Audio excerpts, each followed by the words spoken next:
कसं आहे ना, माणसाला एकतरी नाद पाहिजे. कारण नादाशिवाय आयुष्यात मजा नाही.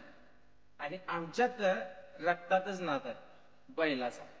आणि नादामुळं माणूस चुकलेल्या वाटेवरनं बरोबर वाटेवर येतो. त्यामुळं आयुष्यात एकतरी नाद पाहिजेच.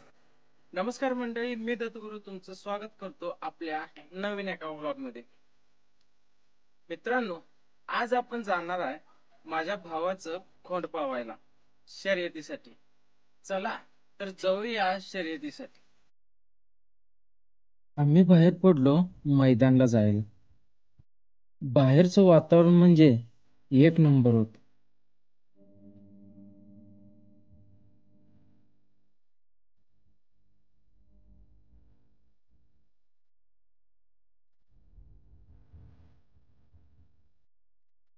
इचलकरंजीच्या पंचगंगा नदीवर पोचल्यावर काय नजारा.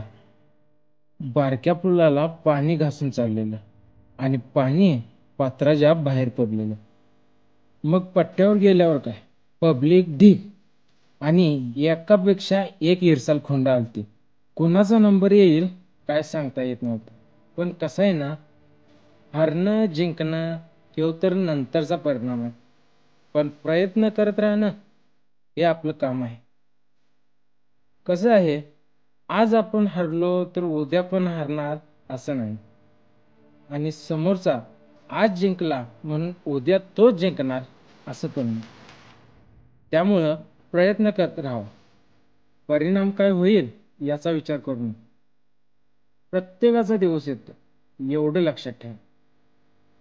थोड्या वेळानं मग मी भावाचा इंटरव्ह्यू घेतला. कोंडाचं नाव, मालकाचं नाव आणि गाव कोंडिग्रे. ठीक आहे. गाडीवान कोण आहे? कुठल्या गटात पळणार आहे? आदतला. आदत गोडाबील. ठीक आहे. शेवटी ती वेळ आली. सगळ्यांना गाड्या झोपाय सांगितलं. मग आम्ही पण गाडी झोपली. गाडी झोपल्या झोपल्या खोंड खोयागत करायला. नुसतं सोडच म्हणावं.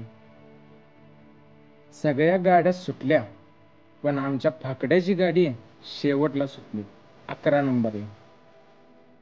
तरी पण वाघ 5 नंबरला आला.